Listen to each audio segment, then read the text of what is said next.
Hey, how you doing? Tumbleweed here.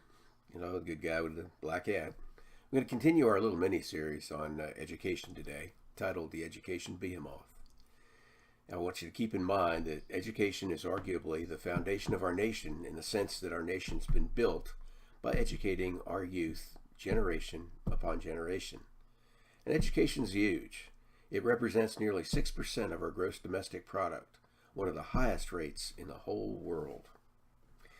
But there's been a broken trust.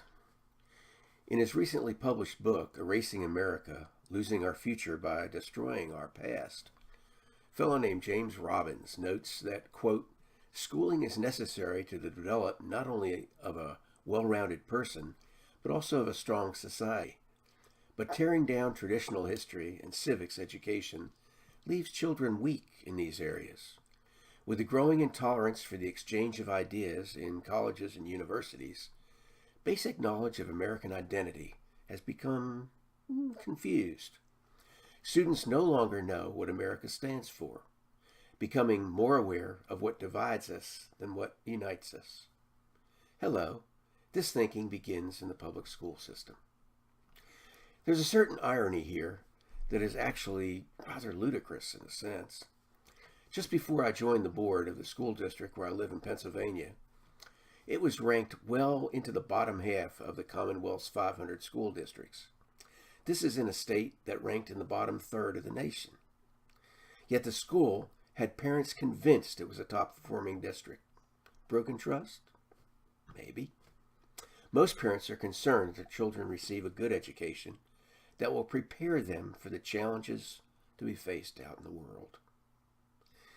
Parents have an almost totally blind, even naive trust that public schools will deliver that good education. But the education blob leverages that trust to perpetuate its own agendas while wasting billions of dollars on scams like open classrooms or Common Core standards that mortgage our country's future with flawed curricula and excessive time-wasting testing. Notably, the students who do well in spite of the education system usually do so because parents care enough to stay actively involved in their education. Otherwise, they're taught in most cases to what we call, ouch, the lowest common denominator. And it serves to frustrate teachers who often chase good ones from the system. Plus, teacher pay actually declined over the past 2 decades, while per pupil spending actually increased by 27%. School districts are saddled with budget-busting debt and profligate retirement systems. The outcome, as Tumbleweed has experienced it, is undereducated graduates unable to perform common everyday functions as simple as a signature on a check or a credit receipt or even reading a tape measure. Reading skills are at times horribly deficient. We dare not lose sight of the ancient Chinese philosopher Lao Tzu, who said that the sage, in the exercise of his governance, empties their minds, fills their bellies, weakens their minds, and strengthens their bones.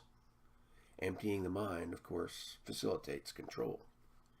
Dare we refer here to the mindless drivel that passes for education in today's institutions of higher learning, wherein students are unfamiliar with simple civics, unable to name our nation's leaders, and totally oblivious to the tenets of our Constitution.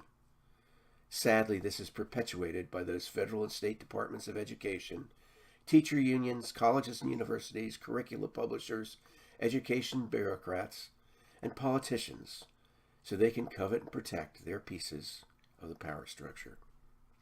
Bottom line, well, I'd say it's a fraudulent system. Parents should be outraged, but they mostly stand by benignly as the education system self-destructs at their children's and our nation's expense. For example, in most school districts nationwide, where parents and board members, when it came time to actually review Common Core-based curricula, where were they? Did they review it page by page? No. I've seen that lack of involvement firsthand, and we see the result in ever more progressive socialism-based curricula indoctrinating our precious generations of children.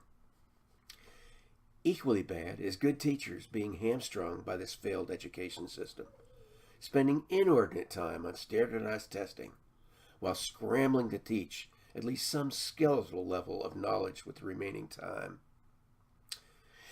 Moreover, underperforming teachers are protected by tenure and receive salary increases regardless of performance. How many private sector folks would love that? Well, the system is a fraud. It's a total con. It's little more than a large, expensive childcare with some education laid in. So, I framed out the challenge. Now what? Hang tight for the next video. Y'all take care now. Just saying.